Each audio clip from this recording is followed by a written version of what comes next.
नमस्कार जय माँ शारदा सांग मैंने केमी अच्छा आपण मैंने आशा कर भले थे मुझे पूरा बढ़िया देखिपे पार्सल मोर ड्यूटी सरीगला पार्सल सरला आउ ना आसी 5टा बाजला तो आप देखते मुझे गोटे चैलेंज नहीं 30 दिन में 15,000 टका इनकम कर तो आज हूँ डे 2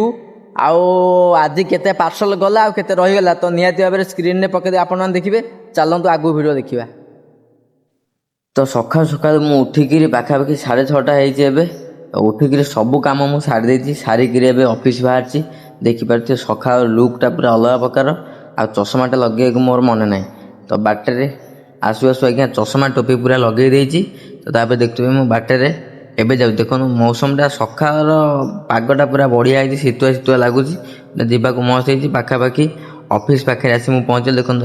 तो आउ डेरी न करी सीधा एंट्री माइली मु पूरा ऑफिस भीतर को देखिली एत पिला आम सका समस्ते पलि मन पड़गला काली मत ऑफिस रु कॉल आसला कि सका आज 2टा गाड़ी आसो तो से तुम टे जल्दी आसो हेले कौन मु तो आज्ञा कोढ़िया अलसुआ सोची घरे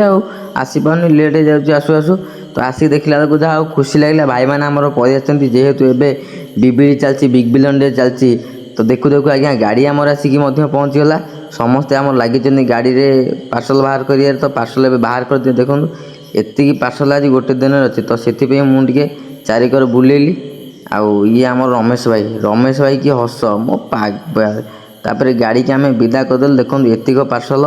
आज गोटाए दिन में दिहब तो से समस्त पूरा अंटा भिड़िकी आम बसीचु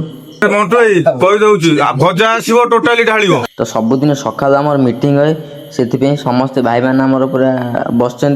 कि मीटिंग हम आ मीटिंग रे किसी इम्प्रूवमेंट जिनस कहब जमीती कि आम शिखापी बहुत जिनस कहब केमती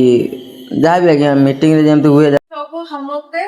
मेंटेन करके रख एबे देखिया गले बोधे गोपाल सेंटर सब जगह नंबर 1 रहती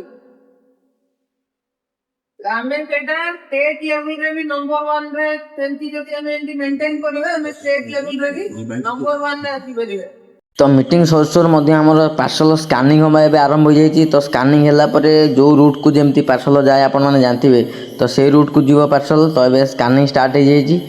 तो देखिपे पूरा भयंकर पार्सल अच्छी माने कौटी जगह ना एत पार्सल थुआई तो एबे मु बाहर फील्ड की देखुए